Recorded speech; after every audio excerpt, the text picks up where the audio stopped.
Hello दोस्तों, क्या हाल चाल। चलिए आज हम स्टार्ट करते हैं ऑब्जेक्टिव 1 हमारी unit first introduction to physics. हम अपनी एक्सरसाइज के क्वेश्चन लगभग कंप्लीट कर चुके हैं। तो आज हम ऑब्जेक्टिव का क्वेश्चन नंबर फर्स्ट करते हैं। ऑब्जेक्टिव का फर्स्ट क्वेश्चन क्या कहता है हमारे पास, which of the following set can not enter into the list of fundamental quantities in any system of unit. तो कौन सा सेट है फंडामेंटल क्वांटिटी का in any system of unit वो एंटर नहीं कर सकता। सबसे पहले हम ए ऑप्शन लेते हैं। ए ऑप्शन में हमारा लेंथ दे रखा है, मास दे रखा है और वेलोसिटी दे रखी है। वेलोसिटी क्या होती है, डिस्प्लेसमेंट अपॉन टाइम होती है, तो L/T-1। ठीक है। बी ऑप्शन दे रखा है हमारे पास length, time and velocity. Velocity वही L/T-1। सी ऑप्शन हमारे पास है मास, टाइम एंड वेलोसिटी L/T-1 वही।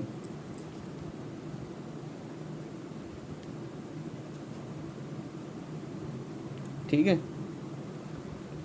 सी डी ऑप्शन हमारे पास लेंथ, टाइम और मास। ठीक है।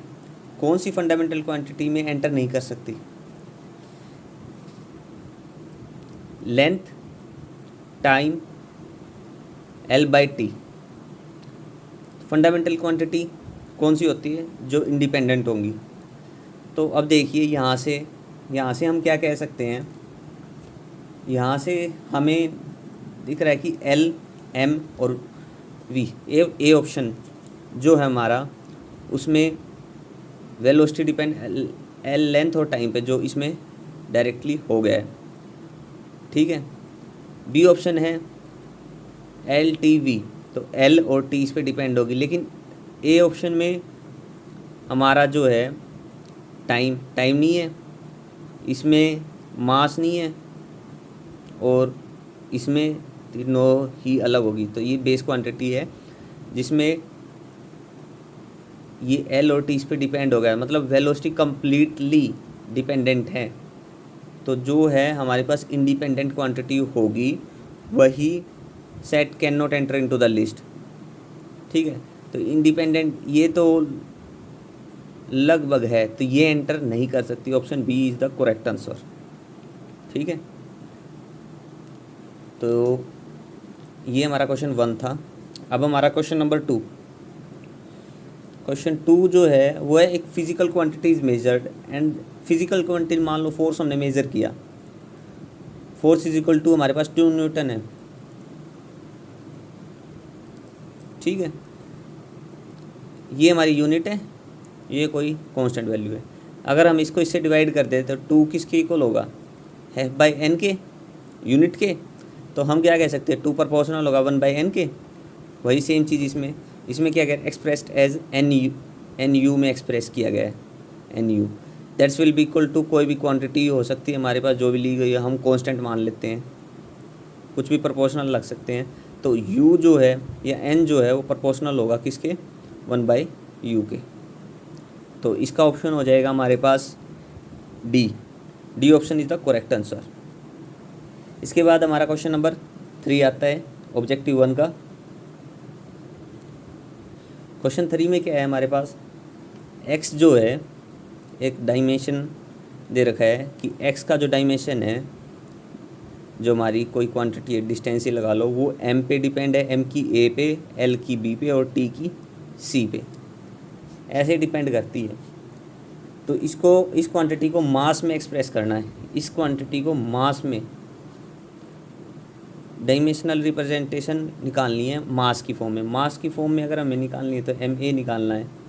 ठीक है। ये कब निकल सकता है, जब हमारी a की वैल्यू नॉन जीरो होगी। ठीक है। जब a हमारा नॉट इक्वल टू जीरो होगा ना, तभी आएगा। ठीक है। तो इसका ऑप्शन हो जाएगा डी। अब देखिए पहला ऑप्शन क्या कहता था, can always be dimensional represent in term of L/T and x। हम हमेशा रिप्रेजेंट कर सकते हैं, नहीं, बिल्कुल नहीं। ए अगर जीरो, किसी की पावर 0 1 होता है कांस्टेंट, तो उसको किसको रिप्रेजेंट करेगा, वो उसको है ही नहीं।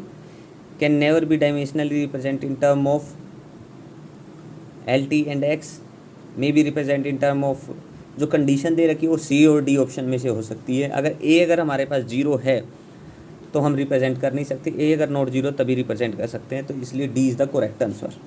ठीक है। क्वेश्चन 3 के बाद आता है हमारा क्वेश्चन नंबर 4। क्वेश्चन 4 क्या है? Dimension less quantity. और डायमेंशन लेस क्वांटिटी जिसका कोई डायमेंशन ना हो। अब जैसे स्ट्रेन होता है, स्ट्रेन क्या होता है? Change in length by original length. इसका कोई डायमेंशन नहीं होगा,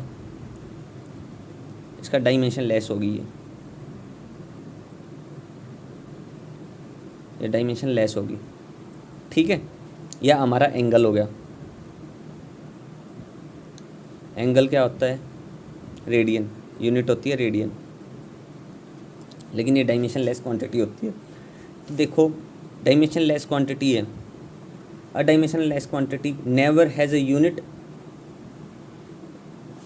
यूनिट तो है इसकी, एंगल की रेडियन, डायमेंशन लेस क्वांटिटी है, तो ये गलत हो गया। ऑलवेज हैज़ अ यूनिट, हमेशा यूनिट होगी, ये भी गलत है, यहाँ पे कोई यूनिट नहीं है। May have a unit, unit हो सकती है ये रही, और नहीं भी मे बी, तो ये C option is the correct answer. तो मे हैव अ यूनिट। ठीक है। क्वेश्चन 4 हो गया। Question number 5।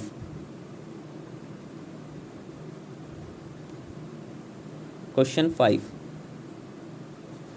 नंबर 5 में क्या कहता है? देखो, ए यूनिट लेस क्वांटिटी और यूनिट लेस क्वांटिटी कौन होगी? जिसकी कोई यूनिटी नहीं होगी। अब जैसे स्ट्रेन था जिसमें कोई यूनिट नहीं है। ठीक है, स्ट्रेन हो गया, रिफ्रैक्टिव इंडेक्स हो गया, N=C/V हो गया। ठीक है। Never has a non zero dimension.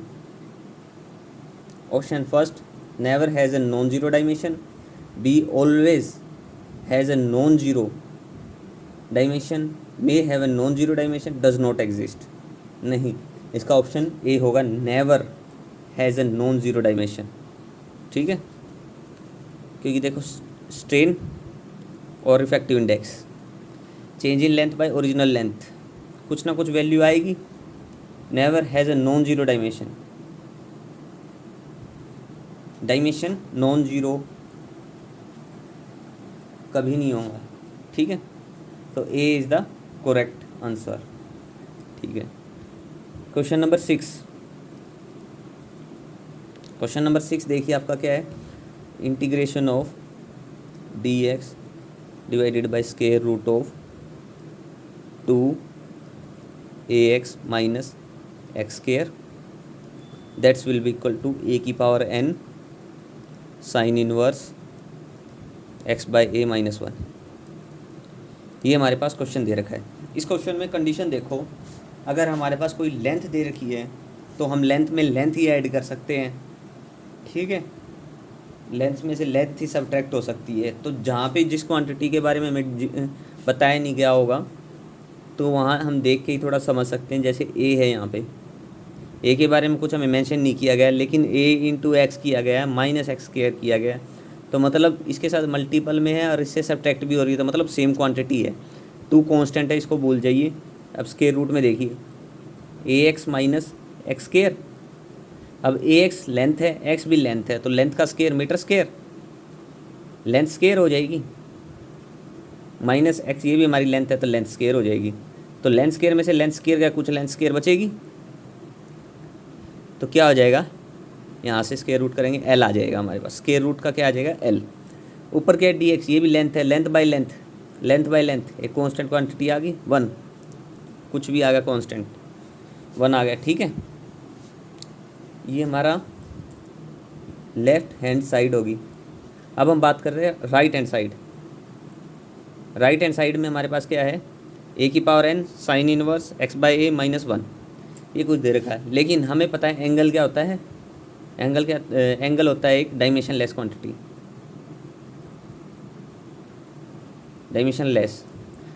जब जिसका कोई डायमेंशन ही नहीं है तो इसका कोई डायमेंशन नहीं है एंगल का। ठीक है, साइन इनवर्स x/a-1। ठीक है, या फिर हम नॉर्मली इसको देख सकते हैं x/a, ये भी डिस्टेंस है, लेंथ लेंथ, तो क्या हो गया, कांस्टेंट क्वांटिटी आएगी, तो इसमें से 0 आप देख सकते हो। और ठीक है, तो यहाँ से हमारा फाइनली हमें देखना है कि कांस्टेंट आना चाहिए। कांस्टेंट कब आएगा, अब ये तो डायमेंशन लेस हो गया, इसकी बात नहीं करते, अब इस पे आते हैं हम, a की पावर n।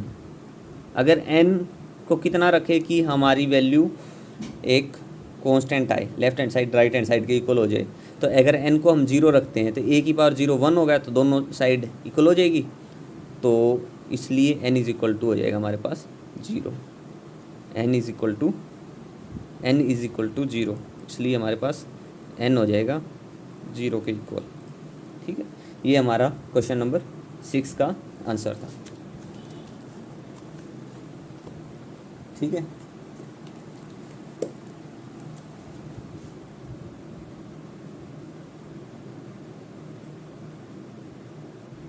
यहाँ तक हमारे ऑब्जेक्टिव 1 कंप्लीट हो चुके हैं।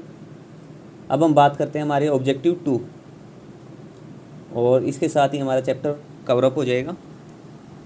ठीक है, चलिए अब स्टार्ट करते हैं क्वेश्चन फर्स्ट से। हमारा क्वेश्चन फर्स्ट हमें क्या कहते हैं, देखिए ज़रा, हमें कोई डायमेंशन दे रखा है m1 l-1 t-2, ये हमें कोई डायमेंशन दे रखा है और ऑप्शन दे रखे हैं, इसमें से हमें बताना है ये किसका डायमेंशन फार्मूला है। हम डायमेंशन लगभग बहुतों के कर चुके हैं, तो आप समझ गए होंगे कैसे निकालने होंगे। तो हम ऑप्शन देखते हैं, work done by a force, आप इसका डायमेंशन निकाल के देख सकते हो, इसका नहीं है। ये linear momentum, mass into velocity का भी नहीं है। ये प्रेशर, सी ऑप्शन है हमारा प्रेशर। प्रेशर क्या होता है, फोर्स अपॉन एरिया। फोर्स होता है m1 l1 t-2, लेकिन एरिया का L2 होता है, तो ये फोर्स का है, प्रेशर का है। उसके बाद energy per unit volume, energy per unit volume, तो एनर्जी का होता है m1 l2 t-2, हमने देख रखा किया हुआ है, तो L की क्यूब, वॉल्यूम का L की क्यूब, तो वही हो गए सेम। तो option C and D is the correct answer. आप ऐसे ही लीनियर मोमेंटम का भी देख सकते हो, जो ऑप्शन B था, P मास इनटू वेलोसिटी, तो m1 l1 t-1 t-1। ऐसे ही आप ऑप्शन ए का देख सकते हो, work done by a force, कितना वर्क डन हुआ फोर्स के द्वारा, तो आप इसका भी चेक कर सकते हो। ठीक है, वर्क डन का भी इससे मैच नहीं होता। ठीक है, आगे question number second. Question number second क्या कहता है, आप देखिए ज़रा, चूज़ द करेक्ट स्टेटमेंट, कौन सी स्टेटमेंट हमारी करेक्ट है वो हमें बतानी है। अ डायमेंशनली करेक्ट इक्वेशन, अगर हमने कोई इक्वेशन दे रखी है, s is equal to u t plus half a t square, एक बार लेफ्ट हैंड साइड को एक बार इसके साथ मैच करेंगे इस बात, अगर हमारी left hand side right hand side के इक्वल होगी तो हमारी डायमेंशनली करेक्ट है। ठीक है, अगर ये चीज़ इसके इक्वल नहीं हुई तो डायमेंशनली इक्वेशन जो है इनकरेक्ट है। तो दो इक्वेशन होगी, एक तो डायमेंशनली करेक्ट इक्वेशन में बी करेक्ट, अगर डायमेंशनली कोई करेक्ट है तो वो करेक्ट होगी, अगर डायमेंशनली कोई इनकरेक्ट है इक्वेशन मे बी इनकरेक्ट, वो हो सकती है इनकरेक्ट। ठीक है, मे बी क्यों लगाया गया है, वो इसलिए लगाया है, जैसे हमारी इक्वेशन है s इज इक्वल टू, हम एक इक्वेशन लेते हैं, s is equal to u plus a by 2 of n-1 2n-1, s is equal to u plus a by 2 of 2n-1। जब हम इस इक्वेशन को चेक करते हैं तो हम देखते हैं कि डायमेंशनली इनकरेक्ट है इक्वेशन, लेकिन ये करेक्ट है। ठीक है, मे बी करेक्ट, तो इसलिए ऑप्शन ए, सी और D is the correct answer. Dimensionally correct equation में बी इनकरेक्ट, अगर कोई चीज़ डायमेंशनली करेक्ट है वो मे बी इनकरेक्ट नहीं हो सकती। ठीक है, तो option A, C and D is the correct answer. ठीक है, उसके बाद क्वेश्चन नंबर 3। क्वेश्चन नंबर 3 है, चूज़ द करेक्ट स्टेटमेंट, कौन सी स्टेटमेंट हमारी करेक्ट है वो हमें चूज़ करना है। तो उसमें देखते हैं हमारे ऑप्शन क्या क्या हैं। All quantity may be represent dimensionally in term of the base quantity, जितनी भी फिजिकल क्वांटिटी है, मान लो कोई क्वांटिटी दे रखी है हमें फोर्स, उसको हम बेस क्वांटिटी की फॉर्म में लिख सकते हैं, ठीक है। तो ऑप्शन ए हो जाएगा करेक्ट। उसके बाद आ जाइए हमारा नेक्स्ट क्वेश्चन, नेक्स्ट ऑप्शन पे। अब base quantity can not be represent dimensionally in term of reset of the base quantity. कोई भी एक बेस क्वांटिटी है, मान लो लेंथ है, तो उसको can not be represent dimensionally in term of the rest of the base quantity, उसको other base quantity में नहीं लिख सकते, नहीं लिख सकते, ठीक है ये भी। उसके बाद dimension of a base quantity in other base quantity is always zero. तो अगर हम लेंथ में बात करें, हमने लेंथ का डायमेंशन लिख दिया लेंथ, तो इसमें बाकी बेस क्वांटिटी मास हो गया, टाइम हो गया, तो सब बाकी तो जीरो ही होंगी, तो इसमें बात कर रहे हैं, तो इसलिए ऑप्शन सी भी ठीक हो गया। तो ऑप्शन ए ठीक है, ऑप्शन बी ठीक है और ऑप्शन सी ठीक है। उसके बाद हमारा ऑप्शन डी के the dimension of a derived quantity is never zero in any base quantity. जो डायमेंशन है derived quantity is never zero in any base quantity, ये गलत है, ठीक है। तो option A B C is the correct answer. तो यहाँ पे हमारा ऑब्जेक्टिव 2 और यूनिट फर्स्ट के क्वेश्चंस कंप्लीट होते हैं। Thank you.